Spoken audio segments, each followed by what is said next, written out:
Salut YouTube. Salut. J'espère que vous allez bien. Aujourd'hui, donc, petite vidéo unboxing. Je suis avec le grand Clyde. Je suis avec le grand Lilian. Ça va très bien et toi? Ça va. On a reçu du matos, du coup. Ouais, pour la capsule. Ça chez moi. Pour la capsule. Donc là, on est chez moi. Et là, on va faire une vidéo unboxing. On a pas mal de choses à ouvrir. Ouais. Tu veux commencer du moins ouf au plus bam, quoi? On va faire comme ça. On a 5 unboxings à faire. Okay. Là, on attaque direct. T'es chaud? Ok, bah, les objets sont de ton côté. On commence par l'Atem Mini Pro ISO qui va nous servir à gérer nos flux vidéo. On va pouvoir raccorder les 3 caméras. Nous, on va faire un flux vidéo à 3 caméras. Et on va pouvoir faire ce qu'on appelle du montage à la volée, c'est-à-dire en direct pendant que les gens vont être en train de parler. Moi, je vais pouvoir choisir la caméra. Je vais faire une sorte de montage en direct qu'on pourra récupérer à l'issue de l'enregistrement. Comme, alors, désolé pour la ref, comme par exemple TPMP, par exemple, où il y a et tout de suite on voit quelqu'un, un chroniqueur parler, c'est sa caméra, dès qu'on voit... C'est inspiré des régies vidéo, ouais. C'est-à-dire que des régies télé, pardon. C'est-à-dire que sur les régies télé, ils ont sa puissance beaucoup plus gros, bien sûr, puissance 1000. Mais ouais, c'est le principe de la régie télé, ouais. Et c'est exactement ça. Donc là, c'est Blackmagic qui fait ça, Blackmagic Design. Donc là, on a leur brochure, leur fascicule et tout ça. Blackmagic Design, c'est vraiment une marque qui a su démocratiser justement le matériel pro audiovisuel et le rendre hyper accessible. Donc là, effectivement, ouais, tu as raison, c'est de la régie télé rendu accessible. C'est une vraie ref, hein, l'Atem Mini Pro. C'est une ref dans le streaming et dans les studios d'enregistrement vidéo. Hein. Ouais. Donc là, ils nous ont mis la lime. Là, on peut voir, du coup, effectivement, comme son nom l'indique, c'est petit, mais c'est vraiment bien conçu. C'est un bel objet. Ouais, exactement. Nous, on a choisi le modèle ISO. Pourquoi? Parce qu'ici, on a donc une sortie USB qui va nous permettre de récupérer toutes les vidéos indépendamment. C'est-à-dire, nous, on a 3 caméras qui vont rentrer. Je vais faire le montage à la volée. On va pouvoir récupérer ce montage. En vrai, on pourra le poster tel quel.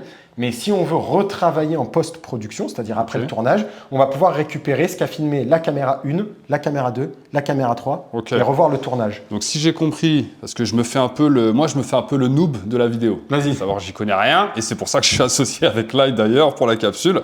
Donc en gros, ça tourne. Ouais. J'appuie là, caméra 1 en exactement, grand écran. On voit la caméra 1. Ouais. Caméra 2, ça change et voilà. Mais même si je fais ça, même si j'appuie là, ça va quand même rec toutes les... Exactement. Ok, bah c'est génial. Tu pourras tout récupérer et ils ont même fait un truc qui est trop bien sur l'Atem Mini Pro ISO, c'est qu'on peut récupérer un fichier de données du timecode. Tu sais, le timecode, c'est le temps qui défile sur ta vidéo, quoi, si tu veux. Et ce fichier, tu peux l'importer sur ton logiciel de montage et retrouver le montage à la volée que tu as fait, le rectifier, tu vois, tu pourras bouger. Tu vois, par exemple, je t'ai fait une blague pas drôle, tu as réagi, on m'a filmé moi, on n'a pas eu ta réaction. En post-prod, à partir de ce fichier-là, tu pourras retrouver ta réaction, tu vois. Bah, ici, un autre truc qui est trop bien, c'est qu'on va pouvoir récupérer du son. Donc nous, on va travailler, on va le voir tout de suite avec le Rodecaster Pro 2. Et on récupérera l'enregistrement du Rodecaster Pro 2, donc des micros. Ah, t'as spoilé là. J'ai spoilé un petit peu. T'as spoilé, mais ok. C'est vrai. Ouais, trop bien. C'est juste après. C'est un mini spoil. On pourra récupérer le son et du coup, les voix captées par les micros seront directement synchronisées avec les vidéos via l'Atem Mini Pro ISO. Ok. Est-ce que tu dirais que c'est un appareil pour moi, enfin moi ça a l'air indispensable, surtout si tu dois gérer plusieurs intervenants, parce que nous on fait de la création de contenu, du podcast à la capsule, et forcément en fait l'avantage, j'ai l'impression pour nos clients du coup qui vont venir tourner, ça va être déjà partir tout de suite avec des rushs qui sont pré-montés, c'est-à-dire qu'il n'y aura pas besoin de faire, en tout cas sur la forme, c'est-à-dire moi je veux juste la caméra contre caméra et ça me va très bien et je fais le montage moi-même, la colorimétrie moi-même à la maison, ça leur permet de partir presque tout de suite avec un rush qui est déjà pré-monté où il y a ça va même plus loin, enfin tu as raison, hein, mais ça va même plus loin, c'est que la façon dont on va travailler les choses, ça sera directement exploitable, c'est-à-dire que tant au niveau de la couleur que du son, tu pourras prendre, si tu veux quelque chose, si tu es par exemple dans une optique de vouloir une qualité vidéo bien, mais sans être sur un truc, tu vois, top du top. Tu veux juste une bonne qualité vidéo, un bon son et surtout un gain de temps. Si tu n'as pas le temps de faire du montage ou tu n'as pas de monteur, tu peux repartir avec le pré-montage. Le son sera bon, le pré-montage sera bon. Tu postes ça. C'est prêt à être posté sur YouTube direct si tu veux. Okay, c'est le gros avantage, c'est ça en fait. Si tu veux le retravailler en post-prod pour avoir quelque chose vraiment d'hyper travaillé, tu peux, mais tu peux aussi le poster tel quel. Ça dépend de le temps que tu veux y passer et ton exigence en termes de qualité, quoi. Un bon podcast, c'est le contenu avant tout. Tu n'es pas obligé d'avoir forcément. Il y a un minimum à avoir, il y a un standard. Tant que ce standard est atteint, après, c'est toi et ta sensibilité, quoi, quelque part. Ouais, bien sûr. Ok. Voilà. C'est trop bien. Okay. Ouais, très bel objet. Ça me parle très bien, ça. Super. Hop, on va mettre ça comme il faut. Bah tiens. Yes. Je te laisse. Ouais. On passe à la suite. No spoil, le Rodecaster Pro 2 qui va nous servir à capter le son. Donc ça, il existe des alternatives. D'ailleurs, au début, j'ai envisagé plein de trucs, notamment des interfaces audio qui se connectent au PC. Mais comme le PC va déjà gérer l'Atem Mini Pro ISO, j'ai voulu alléger ce qui est demandé à l'ordinateur. Et l'avantage du Rodecaster Pro 2, c'est qu'il enregistre de lui-même et surtout, il a des super effets embarqués. Donc, pour expliquer le principe très simplement, grosso modo, 4 micros, 4 casques. Okay. Chacun peut gérer le volume de son casque indépendamment. Chaque micro peut bénéficier de ses réglages. Les effets embarqués sont hyper utiles. C'est vraiment les effets qu'on va utiliser normalement en post-production, c'est-à-dire des compresseurs, des équaliseurs pour que le son soit intelligible et à bon volume. Okay. Et dernier truc trop bien, c'est qu'il nous permet d'enregistrer le piste par piste que ta voix, que ma voix, si on veut les retraiter en post-prod. Mais il a aussi la possibilité d'envoyer tout ça, tous les 4 micros en même temps, dans l'Atem Mini Pro ISO, synchronisé à l'image. Du coup, on peut avoir, c'est ce que je disais tout à l'heure, si on ne veut pas passer du temps sur de la post-prod, on a un super son, au bon volume sonore, directement sur l'Atem Mini Pro ISO, quoi. Ok, je vois. En fait, voilà, on a le choix d'avoir une seule piste audio ou une piste par intervenant, par personne qui vont parler, par micro, quoi. En réalité, on proposera les deux. On proposera les deux, bien sûr. Nous, on vous laissera toujours le choix, en fait. Bien sûr, absolument. Ok. Bah ouais, c'est beau ce qu'ils ont fait. Tu arrives sur Next Level Audio, ça donne envie. Yes. Attends, il y a un truc là-dedans. Ah, c'est la lime. Petite alimentation. Ouais, je pense que c'est le câble d'alim. Bon, on le voit pas forcément là. Alors moi, je trouve que le packaging, ils auraient pu faire... Après, ça a l'air solide, mais ils auraient pu faire un tout petit effort, tu vois, parce que là, en gros, c'est tenu juste par ce petit carton-là et ce petit carton-là. Même si ça a l'air super robuste, super lourd, tu vois, je sais pas. Par exemple, si on compare avec là ce qu'on a eu sur l'Atem Mini Pro, Blackmagic, au niveau du packaging. Ouais. Bon, mais sinon. Ouais, je vois ce que tu veux dire. C'est plus simple, quoi. D'ailleurs, alors, on peut peut-être parler du prix. C'est vrai qu'on en parle. Combien ça coûte, par exemple l'Atem Mini Pro, combien ça on est à combien sur l'Atem Mini Pro, alors le modèle ISO, il doit être entre 600 et 700 euros. Ok, ouais. Et lui, attends, je te dis ça de tête, mais je pense qu'il est aux alentours de 400, 500 euros, quelque chose. 400, 500 euros. Okay. Je crois, ouais. Après, par rapport au temps que ça fait gagner... ah non, mais ça, c'est la tuerie. Déjà, moi, je trouve que on s'en rend pas compte, mais t'as pas l'impression d'avoir un truc plastique entre les mains. Ah non, là, c'est solide. C'est solide. L'écran incliné, c'est quand même hyper pratique. Et ce qui est bien, c'est que moi, je trouve qu'il est vraiment conçu pour les podcasts. C'est-à-dire, l'interface en elle-même, on n'y connaît rien, on vient juste enregistrer, c'est hyper clair. Tu as un logo micro avec 1, 2, 3, 4. Si je te dis que tu es micro 2, tu sais que ton volume, il est là. Okay. Et tu as le volume des micros ici qui rentre. Donc, c'est hyper intuitif. En revanche, pour moi, avec la molette ici, je pourrais rentrer dans les menus. Et là, tu as les fonctionnalités beaucoup plus avancées qui vont permettre d'avoir un super son. Notamment, j'ai choisi le Rodecaster Pro 2. Donc, encore une fois, c'est une référence. C'est un classique. Mais il a l'avantage d'avoir des préamplis hyper silencieux. Les préamplis, c'est ce qui rehausse le niveau du son. Okay. Nous, au niveau des micros, on aura des SM7B. Tu sais, c'est des espèces de tubes noirs, là, tu vois. On les voit dans tous les podcasts. C'est ça, c'est un classique. Notamment celui de Sans Permission, même tous. Enfin, voilà, je pense. Exactement. Ouais. Et c'est des micros qui ont besoin qu'on les rehausse en niveau d'entrée. Okay. Et en fait, lui, il le fait en restant hyper silencieux. D'ailleurs, il a déjà des presets pour le SM7B. C'est vraiment, tu vois, conçu pour. Ok, ça veut dire que, par exemple, si la voix, même si... parce que l'intervenant, il parle pas très fort ou le micro est un peu éloigné, le Rodecaster Pro, il est capable un peu de corriger notamment le bruit qui vient. Il est capable d'augmenter le volume, les décibels, sans perdre en qualité. C'est ça. En fait, il y a deux choses. Le SM7B, de base, même si tu parles bien dedans, de base, le volume sans réglage, il est faible. Okay. Le SM7B a cette particularité, il encaisse les gros volumes sonores, mais il a ce défaut d'avoir du coup forcément un volume qui est très bas. Il a peu de sensibilité, si tu veux. Donc, tu es obligé de base, même si tu parles bien dedans, de lui rehausser son niveau. Voilà. Et lui, il rehausse silencieusement. Mais c'est vrai que quand on augmente le son comme ça, enfin, quand il n'y a pas de traitement, pas trop de traitement et qu'on se contente juste d'augmenter, il y a une saturation. Il y a un son, une espèce de en fond, tu vois, un bruit. Ouais. Ça, c'est la qualité des préampes. Et lui, pour le coup, il a des très bons préamplis qui sont silencieux. Et ensuite, on va pouvoir mettre sur la voix des compresseurs. Les compresseurs, justement, ça va minimiser la dynamique, c'est-à-dire ça va rendre les sons faibles et les sons forts au même niveau, intelligible de la même façon.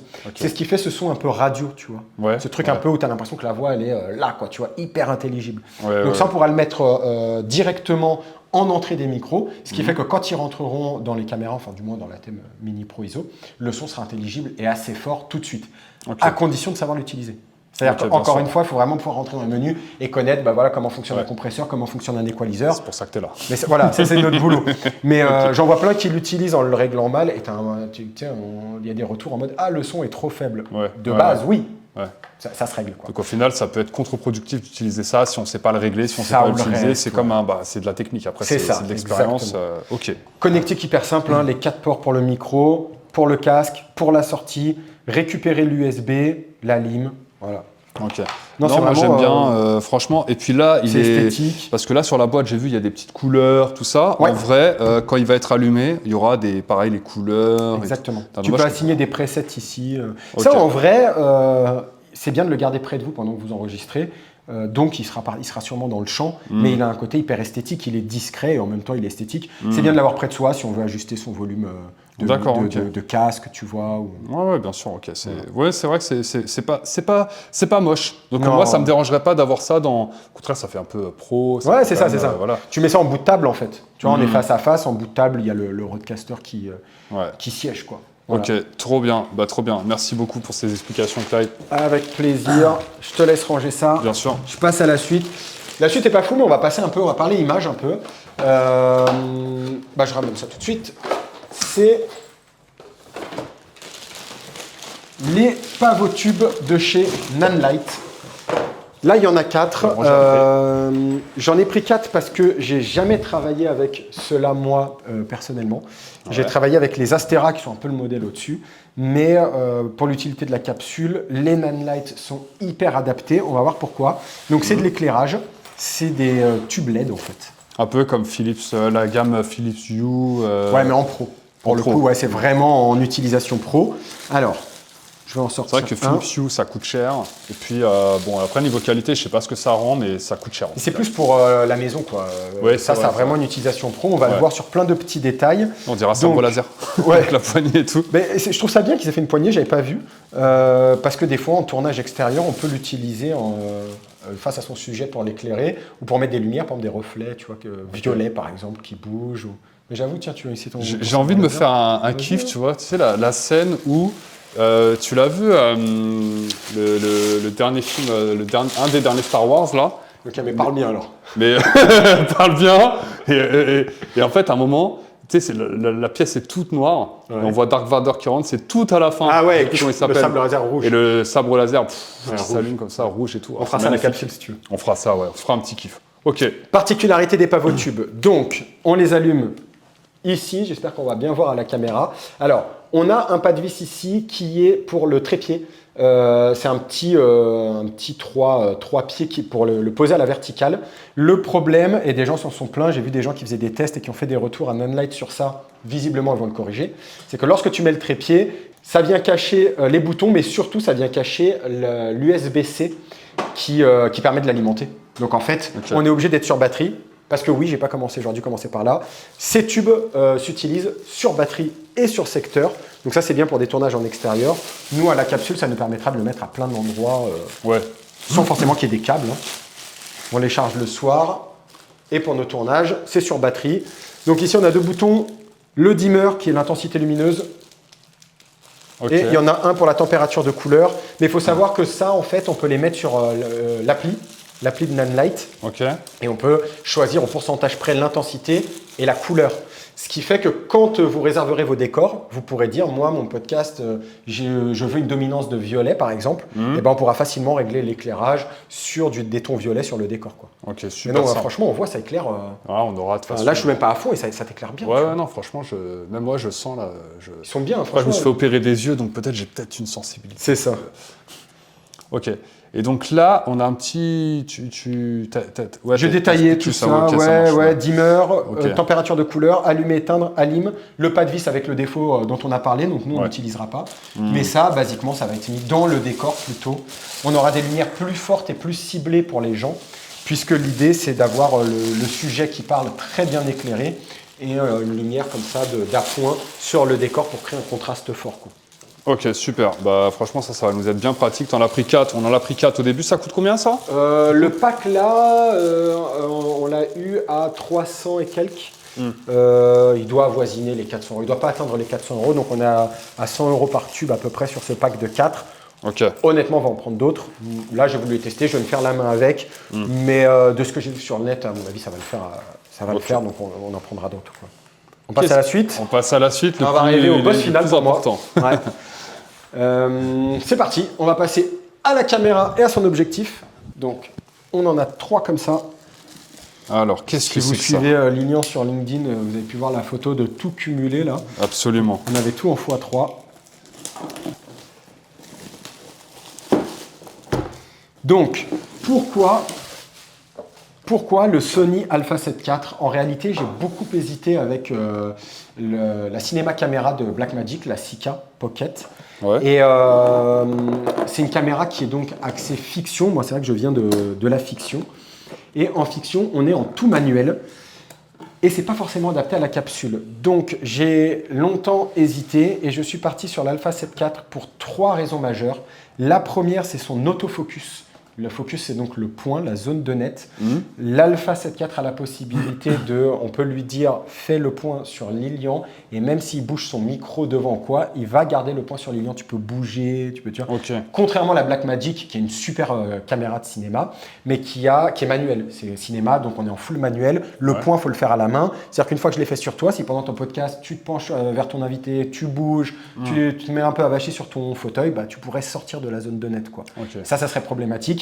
On n'a pas le problème avec l'Alpha 7 IV.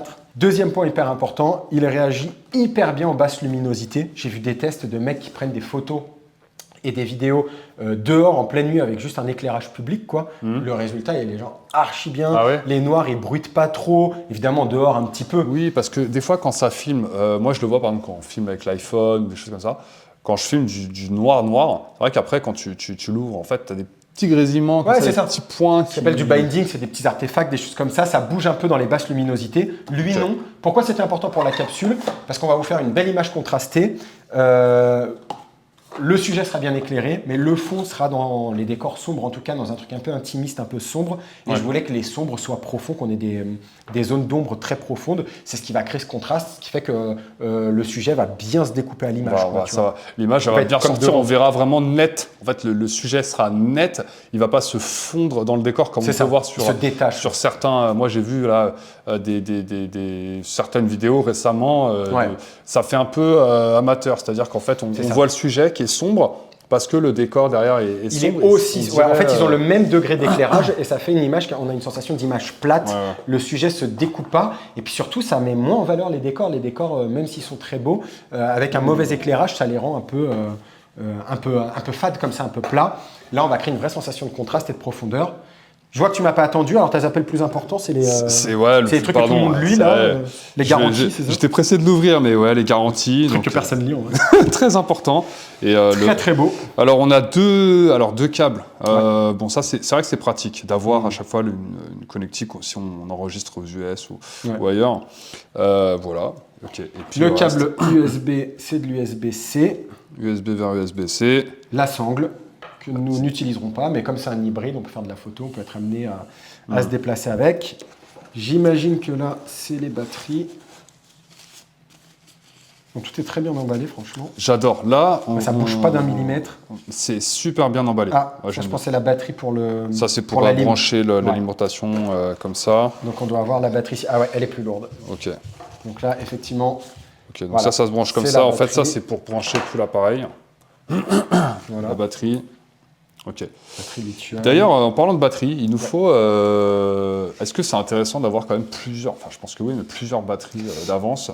Oui, même si dans le cadre d'un tournage comme la capsule, on est en studio, donc tout est fixe. L'avantage d'avoir un studio, c'est que tout est pensé pour optimiser l'image qu'on va tourner. Donc l'éclairage est déjà posé, il est déjà pensé, on ne perd pas de temps en réglage. Les caméras, c'est pareil. On sait déjà où on les place, donc on peut anticiper et être toujours sur secteur. Ça t'évite d'avoir une boulette du style « Oups, plus de batterie ». Oups, plus de batterie, avec le petit, ça sonne. Ouais, t'es au milieu d'un truc hyper intéressant. Excusez-moi, il faut que je change ma batterie. Non, non, là, c'est vraiment ça n'arrivera pas. Exactement. Ça n'arrivera pas. Et donc… Et la bête. Le boîtier qui est là. Bien emballé, bien. Tu vois, j'adore moi. En fait, c'est une expérience quand même quand tu déballes. C'est un peu comme Apple quand tu déballes un peu l'iPhone ou un MacBook. Voilà, c'est bizarre. Le packaging, c'est. C'est vrai, ouais. C'est bizarre qu'ils aient mis quand même la couture devant. Je l'aurais mise comme ça, mais. Ah oui, là on est vraiment dans le niveau de détail. Mais c'est vrai, non, mais c'est vrai. Ça faisait un peu. Vous me direz si je suis maniaque ou. Mais franchement, c'est un peu bizarre. Il faut que tu le sois. On fait un métier d'audiovisuel et moi, ça me rassure que tu le sois. Ok. Ah, il est trop beau. Franchement. Très, très beau. Okay. Et alors, tiens, je te laisse le sous-peser. Tu as vraiment un poids. Il rassure quoi, tu vois. Ça fait pas plastique. Tu le sens. C'est pas l'appareil photo jetable que vous allez quand vous partez en vacances comme à l'ancienne. Ah, carrément. Là, ils voient pas de quoi je parle parce que. Il y a des générations. C'est une ref là, en fait, elle date. Ok. Mais ouais, tu sens que c'est pas plastique. Tu as même l'impression que du coup, quand tu le manipules, tu vas pas avoir des bruits de plastique gênants du micro interne. Bon, on l'utilisera pas, mais c'est des détails quoi. Il y a beaucoup de choix aujourd'hui de boîtiers. Nous, quand c'est vrai moi surtout, je t'ai laissé bien choisir ce que tu voulais, ce que tu considérais être le mieux. Moi, en tant qu'amateur, j'arrive sur un site par exemple de la Fnac ou Darty ou peu importe. Comment je fais pour me dire c'est ça qu'il me faut et pas un autre en fait, parce qu'il y a tellement de choix. Canon, Nikon, Sony déjà, quelle marque, pourquoi, et puis à quoi on doit faire attention en fait, c'est quand on. Voilà. En fait, c'est vraiment une question d'utilisation. Quelle va en être ton utilité? C'est ce que je disais tout à l'heure. Par exemple, moi personnellement, j'ai hésité avec une Blackmagic. J'aurais pu hésiter avec une Canon. C'est en fonction de ton utilisation. La Blackmagic, je l'ai pas prise parce qu'elle est vraiment axée pour la fiction, le cinéma. Ouais. Ici, c'est pas forcément ce qu'on fait. Donc, voilà, tout dépend de ton utilisation. Pareil, j'ai hésité avec un autre modèle de chez Sony qui est l'Alpha 7 S3, je vais y arriver, et non pas l'Alpha 7 IV comme celui-ci, qui est un peu plus axé vidéo, mais qui est axé vidéo, qui va nous ouvrir des possibilités de post-production différentes dont on n'avait pas forcément besoin ici. Et il y a un équilibre à trouver entre ton boîtier et l'objectif que tu vas lui mettre. Je réagis avec tes packs Fnac. C'est vrai que très souvent, on peut voir dans des enseignes grand public, type Fnac, Boulanger, tout ça, des Alpha 7 IV qui viennent avec un pack avec déjà un objectif. C'est vrai que ça va avoir un rendu amateur, puisqu'il y a un effet entonnoir qui se produit, un excellent produit, c'est comme en informatique, tu vois, un excellent pros, si ta carte mère ne suit pas, effet entonnoir, ça n'exploite pas la pleine possibilité de ton pros. Et la carte graphique aussi. La carte graphique. Si tu joues, si tu fais du montage, je suppose. Le boîtier, c'est pareil, si tu as un super boîtier et un objectif entrée de gamme, ça fait effet entonnoir, tu ne vas pas exploiter pleinement ton boîtier. Donc là, nous, on avait un juste milieu à trouver entre la qualité du boîtier et la qualité de l'objectif. J'aurais pu prendre le 7S3, qui était un budget bien supérieur. J'aurais dû faire l'impasse sur l'objectif qu'on va voir juste après. Et j'ai pas voulu. J'ai voulu mettre le paquet sur l'objectif, avoir un super objectif. J'avoue que je suis hyper content de ce qu'on a acheté. J'ai hâte de le déballer, je vais pas te mentir. C'est clair. Okay. J'en profite pour poser mes questions de noob. Est-ce que c'est... alors, par exemple, est-ce que on peut parler à nos futurs clients, est-ce qu'il faudra qu'ils ramènent leur carte mémoire ou comment ça se passe? Pas du tout. Ou est-ce que... Ok. Ouais, nous, on vous fournira sous 48 heures, je pense, les fichiers sur un cloud. Donc, les fichiers, c'est ce qu'a enregistré chaque caméra, le prémontage si vous avez pris un prémontage et les fichiers son. Voilà. Le prémontage, tu as son image déjà faite, prête. Et ensuite, les pistes en séparées. Donc, non, il n'y a rien à ramener. Donc, nous, comment on fait pour enregistrer? Vu qu'on ne va pas utiliser de carte mémoire, on va utiliser des disques durs. Tout dépend de la demande. Si tu veux qu'on fasse... tu es un client et tu as besoin de la qualité maximum, on va utiliser la carte mémoire pour exploiter pleinement les possibilités du boîtier, notamment le 4K et les formats de post-production. Sinon, l'Atem Mini Pro ISO, lui, on l'a vu tout à l'heure, il enregistre tous les flux vidéo. Donc, quoi qu'il en soit, on récupérera le caméra par caméra. L'un des petits défauts, on va dire, il faut le dire, c'est vrai que c'est un des défauts de l'Alpha 7 IV pour moi, c'est son petit écran. Alors, il est pratique, il est amovible, mais il est vachement petit. Ouais. Vous verrez, la plupart des vidéastes y mettre un moniteur supplémentaire, un petit retour, soit qui se met au-dessus, soit à part. Okay. Nous, on va carrément, j'ai un très grand écran panoramique en régie qui nous permettra d'avoir les plans en géant et de pouvoir cadrer au mieux. Donc voilà. Ok, bon, c'est pas vraiment. Parce que de toute façon, nous, c'est sûr qu'on n'allait pas mettre quelqu'un derrière le petit écran pour voir si le cadrage était bon. On va faire ça avec une régie dans le bureau. Exactement. Ok, super. Oui, parce qu'une des raisons aussi pour lesquelles j'ai choisi cet appareil, et ça me fait le lien avec l'objectif qu'on va déballer tout de suite, c'est qu'il a un capteur full frame. Donc le capteur, c'est ce qui l'image rentre et c'est ce qui enregistre l'image. Donc des fois, ça peut réduire l'image, ça peut la cropper ou au contraire tout prendre. Là, c'est du full frame. L'avantage du full frame, c'est que ça nous permet de pouvoir travailler notre profondeur de champ au mieux grâce à l'objectif. La profondeur de champ, c'est la zone de net, tu vois. Plus elle est grande, plus tu as une grande profondeur de champ, plus tu dis c'est net de là jusqu'au fond, par exemple. Nous, au contraire, on a une zone de champ, une profondeur de champ très réduite pour que, par exemple, toi et moi, on soit dans le net et que tout l'arrière soit dans le flou, tu vois, esthétique. Voilà, c'est cet effet qu'on appelle de bokeh qu'on va avoir grâce au full frame et à l'objectif qu'on déballe tout de suite. Eh ben, c'est parti. Je range ça en attendant. Merci. Je vais faire attention Alors, idem, on en a 3, mais on a ici, tiens, je te mets ça là. Hop. On a ici un Sigma 2470 DGDN en AR, qui est donc la gamme Pro de chez Sigma, j'avoue. Ils devraient faire des noms plus longs, Sigma. C'est clair. Je crois qu'ils ont trois catégories Sigma, les contemporains qui sont les entrées de gamme, un peu tout public, les arts, et j'ai peur de dire une bêtise, mais je crois que la troisième, c'est les longues focales pour les actions rapides, et puis par exemple le sport, tout ça, les très longues focales. Ok, ouais, je vois.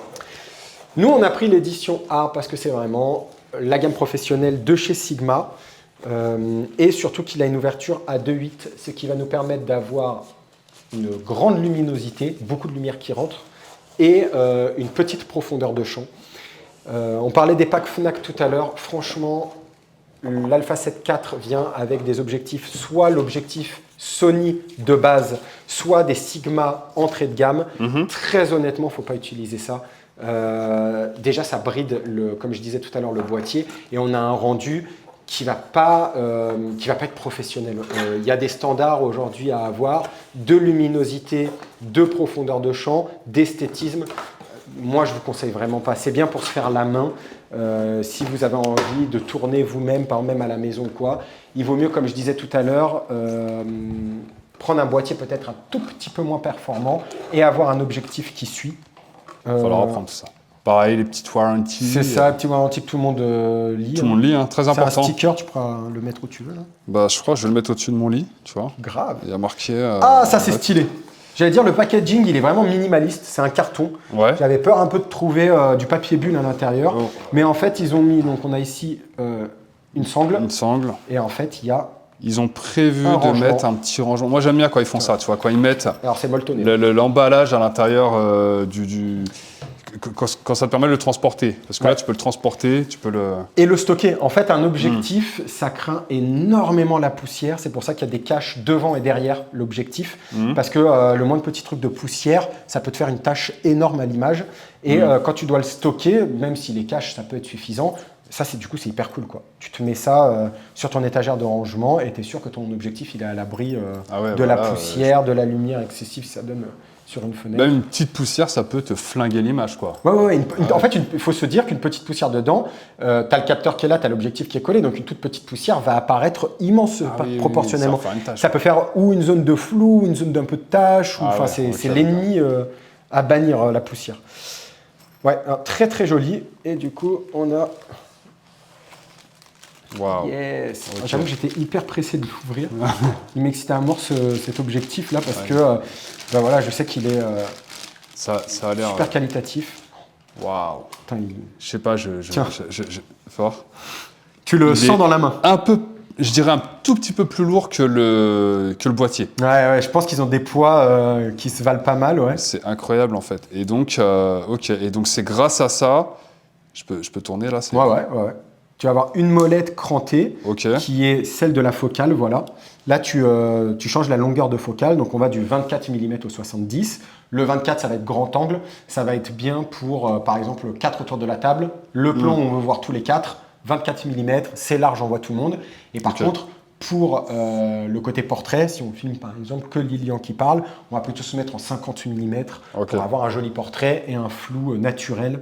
Donc ça veut dire que nous, on en aura une, grosso modo, qui sera en... Parce qu'en fait, on va avoir 3 caméras, donc si on a 2 intervenants, il y aura une caméra qui va enregistrer les 2 personnes. Exactement. Une autre où ça va être justement comme ça, façon portrait. Exactement. Et tout ça, ça permet de sans zoomer quoi, dans l'image, en fait, et d'avoir tout de suite en fait, l'image en Full HD, enfin, selon en 4K. Mais grâce à la focale, on pourra avoir vraiment une qualité mieux que si on zoomait quoi, dans l'image. Oui, bah forcément, c'est vrai que c'est déconseillé de zoomer dans l'image. Après, la longueur de la focale, c'est même pas qu'une question de zoom, c'est vraiment, il faut le voir comme un rendu esthétique. Encore une fois, le 24 mm, c'est très grand angle, on a une sensation, ça va par exemple agrandir ta pièce. Le 50 mm, c'est vraiment l'idéal pour qu'on sente qu'on est centré sur toi. C'est-à-dire, je pourrais mettre en 50 et reculer, tu as le recul que tu veux quand même, mais ça va te faire une image comme centrée et ça va nous permettre d'avoir cette profondeur de champ où l'arrière-plan va être flou naturellement, la lumière, du coup, les points de lumière qu'on va mettre dans les décors vont apparaître comme ça esthétiques, vont habiller le fond et le sujet, en tout cas la personne qui parle, sera hyper bien éclairé, hyper bien découpé. On aura cette sensation de contraste, quoi. Ici, tu as l'option autofocus ou manuel. Donc nous, naturellement, on l'a vu, on sera en manuel. Donc la bague de points ici, on n'utilisera pas. Voilà, c'est vraiment... je ne vois pas là pour j'aime beaucoup. Pour la poussière. Mais ici, on a un beau logo Sigma. Et du coup, Sigma, c'est quand même une bonne référence, c'est une bonne marque pour tout ce qui est objectif. Si tu veux, pour moi, je vois Sigma un petit peu comme je vois Blackmagic, c'est-à-dire que c'est des marques qui aujourd'hui arrivent à vraiment proposer de la qualité, c'est-à-dire des produits qui sont destinés au grand public comme leur gamme Contemporary, mais aussi aux professionnels comme leur gamme Art, à un prix accessible. Naturellement, tu vas avoir des marques.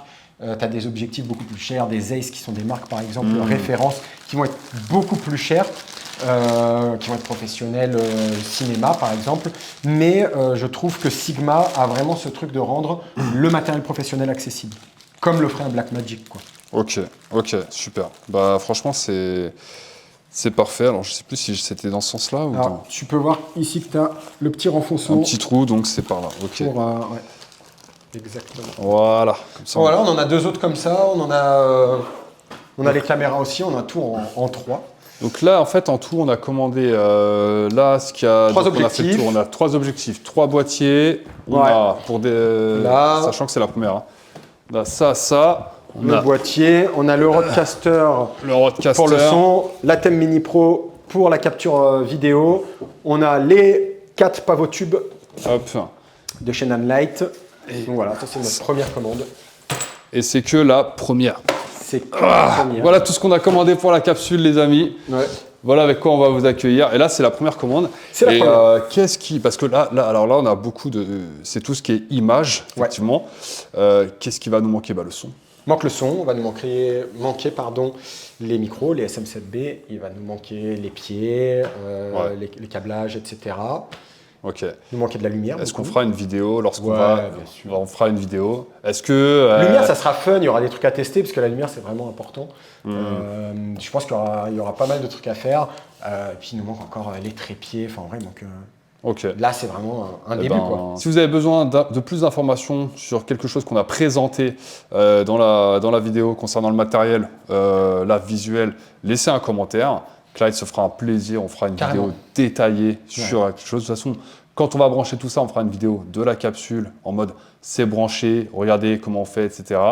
On va vous faire une vidéo, ça vous plaît, on va vous faire une vidéo sur le son. Donc n'hésitez pas à nous laisser un commentaire et sur tous nos réseaux sociaux, donc dans la description, et un commentaire sur cette vidéo pour nous dire ouais, je veux une vidéo sur le son, je veux une vidéo de l'unboxing des micros, et on le fera avec plaisir. Carrément, j'ai vraiment hâte de vous montrer du résultat concret, parce qu'avec ça, je sais qu'on a vraiment ce qu'il faut pour faire un résultat hyper qualitatif et de faire quelque chose d'artistique, quoi, pour mettre en valeur vos propos. Ça va être, c'est pour vous. Mortel. C'est pour vous, donc n'hésitez pas à venir à la capsule si vous voulez tourner vos contenus, podcasts, publicité, on fait tous les contenus possibles. Vidéo d'unboxing. Pourquoi pas, tu vois. D'ailleurs, les prochaines, on utilise ça.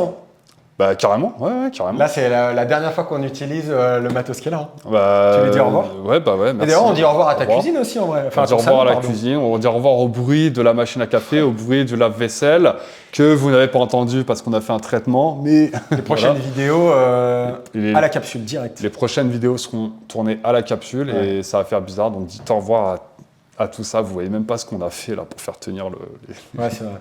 On devrait faire une photo, tu vois, comme ça pour leur montrer. De mon système D. Ouais, de ton système D, mais comme à ton podcast professionnel. Oui, allez voir l'épisode Trigger sur le podcast si vous voulez voir ce que Clyde est capable de faire avec 2 bouts de ficelle et 3 téléphones. Ah ouais, ça c'est et voilà. Bon, en tout cas, merci beaucoup pour ces explications. Merci à toi. J'espère que ça a donné des conseils, voilà, aux personnes qui voudraient peut-être enregistrer du son, de l'image, et peut-être à des personnes qui sont déjà professionnelles, mais qui ont une qualité, qui proposent une qualité qui est peut-être en deçà. J'espère que cette vidéo les aidera du coup. Et voilà. On se dit à plus tard, Clyde. On se dit à bientôt, ouais. Allez, à bientôt. Ciao, ciao. Ciao.